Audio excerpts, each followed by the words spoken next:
In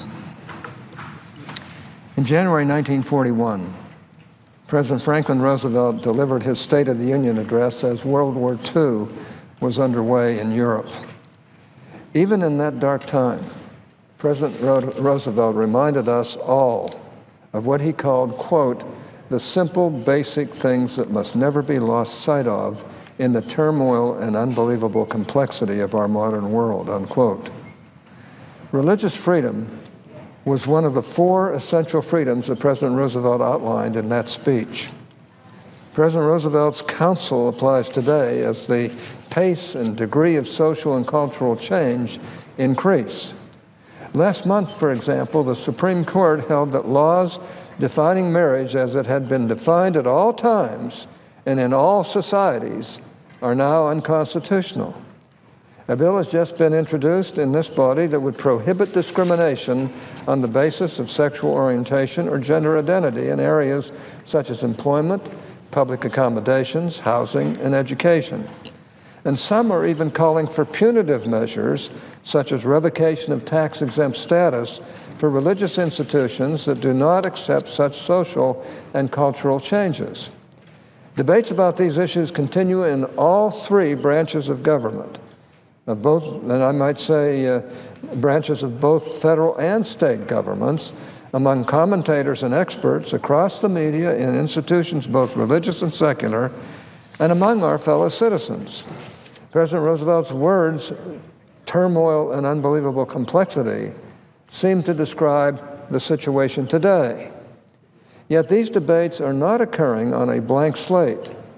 Some advocates of the social and cultural changes now underway ignore or perhaps never understood the history, importance, and value of religious freedom. They seem to treat religious freedom as optional and are willing to cast it aside as a casualty of achieving certain political objectives. Madam President, that would be a grave error. I wish to describe to my colleagues the backdrop for considering or implementing these recent social and cultural changes. The religious freedom that Americans enjoy today has been nearly 400 years in the making. Almost 2 centuries before American independence, one religious community after another came to these shores seeking freedom to practice their faith. Professor Michael McConnell, perhaps America's foremost scholar of religious liberty, writes that by the time the First Amendment was ratified, quote, the American states had already experienced 150 years of a higher degree of religious diversity than had existed anywhere else in the world, unquote. Now, the first individual right in the Bill of Rights is the free exercise of religion. The choice of words is significant. The First Amendment does not protect only some exercises of religion or religious exercise only by some people, but the free exercise of religion itself. This term, the free exercise of religion, had appeared in American legal documents at least as early as 1648 and was a deliberate choice by those drafting the new Constitution. In 1776, the Virginia legislature considered a constitution for the Commonwealth. George Mason proposed this language, quote, that all men should enjoy the fullest toleration in the exercise of religion, unquote. Now, James Madison thought that this implied that the right to practice religion was a governmental favor rather than an inalienable right. He proposed this language instead, quote, all men are equally entitled to the full and free exercise of religion according to the dictates of conscience, unquote. America's founders saw religious freedom as an inalienable right that government must respect rather than something that the government can decide whether or not to tolerate. In fact, as Supreme Court Justice Arthur Goldberg has written, America's founders saw religious freedom as preeminent among fundamental rights. Religious freedom in America has 2 general features. Religious freedom is both universal and it is robust. It is universal in that it is a natural right shared by all people and a constitutional and civil right protected by law. Religious freedom in America is also robust in that it has three dimensions. It is freedom not only of belief, but also of behavior. It is freedom that may be exercised publicly as well as privately, and it is freedom to act both individually and collectively. Now, these two basic features of religious liberty, that is, both universal and robust, can be seen not only in American history and heritage, but also in the commitments that we as a nation continue to make. Let me give three examples. In 1948, the United States joined 47 other nations in approving the Universal Declaration of Human Rights. Article 18 of that declaration states that every person has a fundamental right to religious freedom, including, quote, freedom either alone or in community with others and in public or private to manifest his religion or belief in teaching, practice, worship, and observance, unquote. There you see both the universal and the robust nature of religious freedom. The United States reaffirmed this view of religious freedom by ratifying the International Covenant on Civil and Political Rights. Article 18 repeats the principle that everyone has the freedom, quote, either individually or in community with others and in public or private to manifest his religion or belief in worship, observance, practice, and teaching, unquote. In 1998, Congress enacted the International Religious Freedom Act, which passed by a voice vote in the House and by a vote of 98-0 in this body. This law states that religious freedom, quote, undergirds the very origin and existence of the United States, unquote. It declares that Congress has declared religious liberty to be a fundamental right, a pillar of our nation, a universal human right, a fundamental freedom.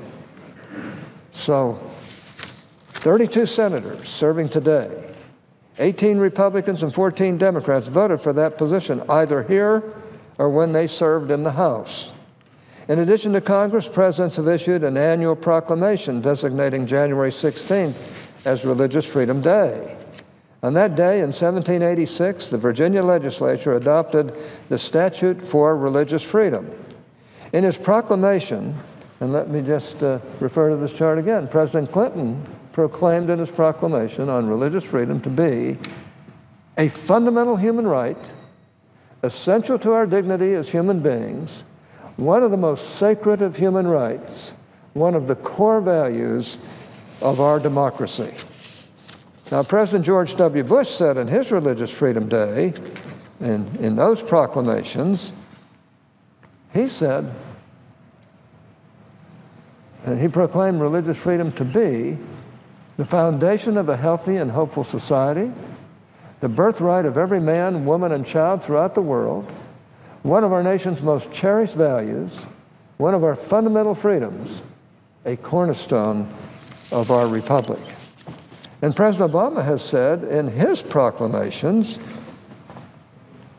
freedom to be one of our country's fundamental liberties, the right of every person to practice their faith how they choose, a critical foundation of our nation's liberty, a universal human right, an essential part of human dignity, a natural right of all humanity. The Supreme Court has held many times that religious freedom is a fundamental right, and as it did in 1981, has held that the First Amendment, quote, by its terms, gives special protection to the exercise of religion, unquote. Now, there's no getting around the fact that universal and robust religious freedom is the foundation of this nation and an integral part of our national identity and character. It is a preeminent right, recognized by all three branches as fundamental. That's an important word. This is our heritage and is the backdrop for our debates occurring today over social and cultural changes. Some advocates of these changes are spinning a fictional tale about religious freedom in America. They may feel that this narrative serves their political agenda, but that does not make their narrative true. As I described earlier, religious freedom in America is both universal and robust. It includes both belief and behavior, in public and in private, individually and collectively. The advocates I've described want instead to make religious freedom selective rather than universal and reduce it to nothing more than an individual private belief. Excuse me.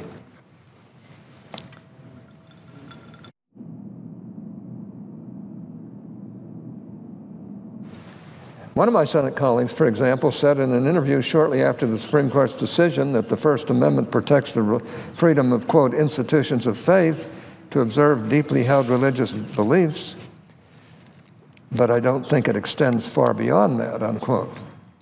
This is more than rhetorical spin in the service of a political objective. This is simply wrong. From its very origin, the concept of religious freedom in America has always been an individual right. From the earliest laws in the 17th century to the founding of America in the 18th century to the laws, treaties, and proclamations of the 19th, 20th, and 21st centuries, religious freedom is first and foremost an individual right. The Supreme Court's very first case involving the free exercise of religion in 1878 involved an individual. Adele Sherbert in the 1960s and Paula Hobby in the 1980s, both Seventh-day Adventists, went to the Supreme Court after being fired for refusing to work on their Sabbath. Perhaps the most notorious free exercise case, Employment Division versus Smith, was brought by an individual. Whether these individuals won or lost, never did the court say that the right to religious exercise was not theirs. The argument by some that institutions, but not individuals, exercise religious freedom is mystifying for another reason. Congress enacted the Religious Freedom Restoration Act, an act that I had a lot to do with, in 1993, to make it difficult for government to interfere with the free exercise of religion. We saw it coming, and we passed that bill, I think it was 97-3, in the Senate and unanimously in the House. When a company went to court arguing that a federal mandate burdened its religious exercise, liberals objected because, they said, only individuals may exercise religion. But now they say that only churches exercise religion. Think about that. They argued at one time only individuals may exercise religion. Now they're saying only churches can. Which is it?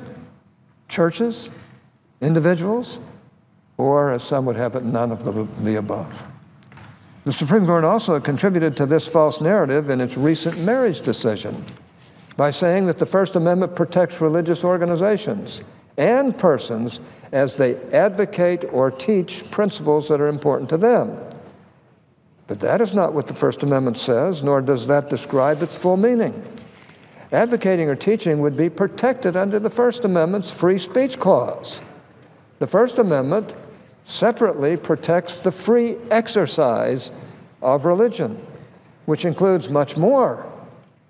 The current debates over social and cultural changes, including same-sex marriage and prohibiting discrimination based on sexual orientation and gender identity, must take proper account of the history, importance, and value of religious freedom.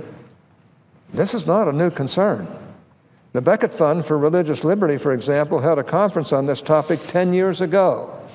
Scholars on both sides of the same-sex marriage issue agreed that legislating same-sex marriage without robust religious accommodations would create widespread legal conflicts.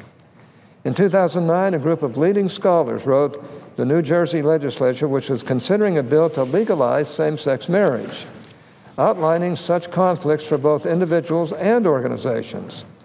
Madam President, I believe that the best way forward is clear.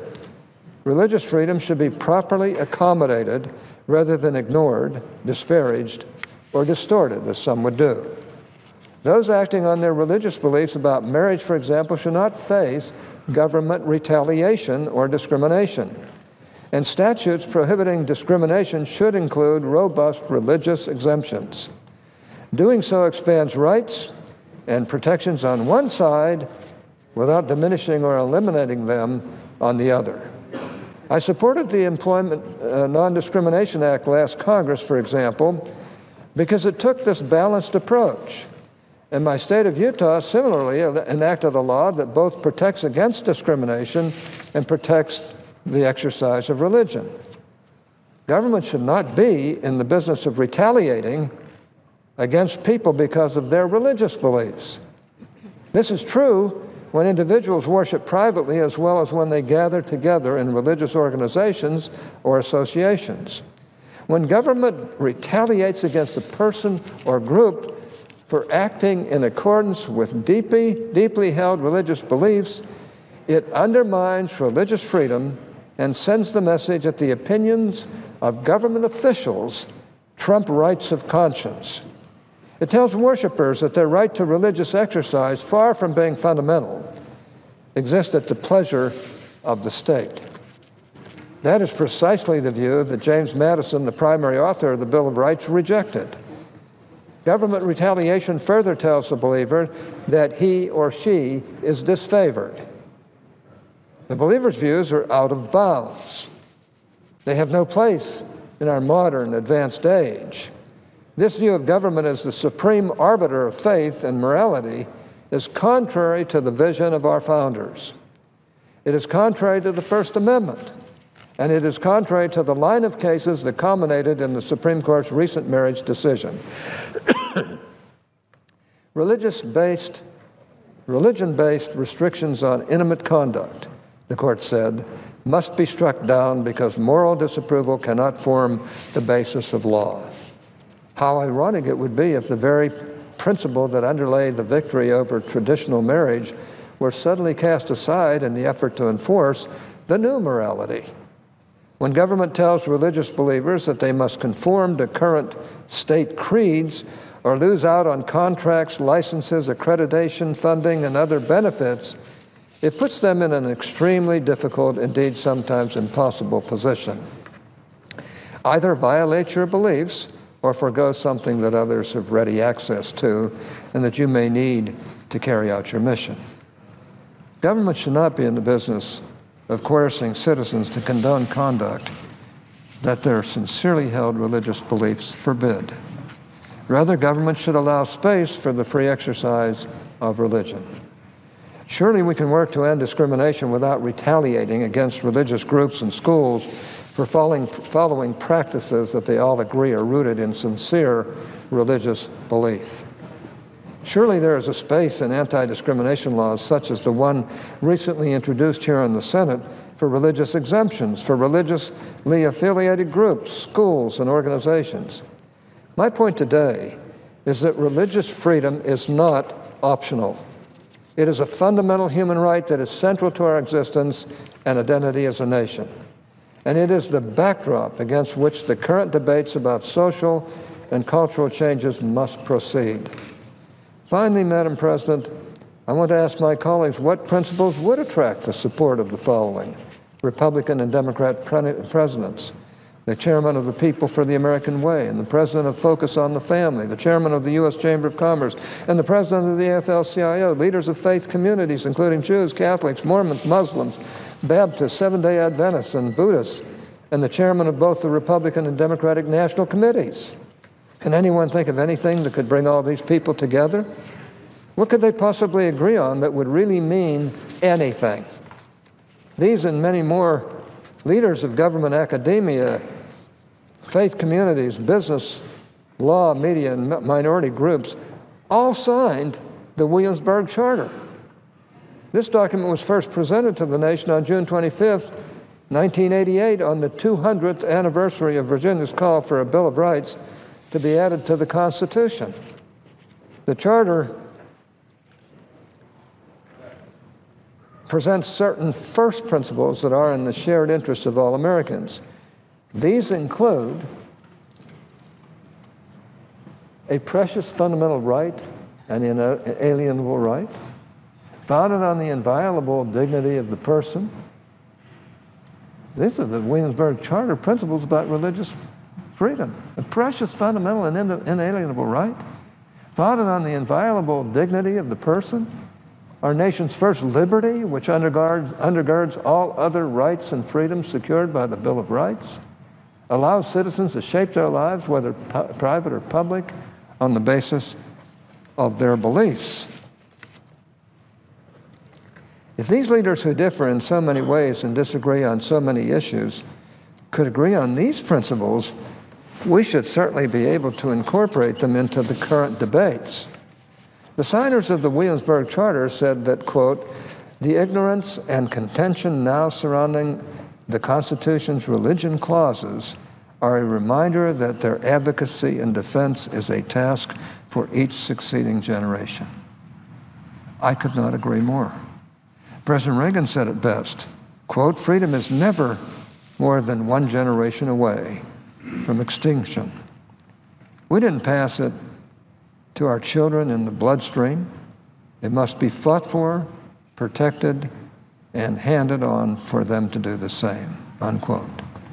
I personally believe that we can rise to that challenge, and I think we must rise to that challenge. Religious freedom is the first mentioned freedom in the Bill of Rights. And frankly, it's time to get back to the constitutional principles that have made this country the greatest country in the world. And we can do it without violating other people's rights.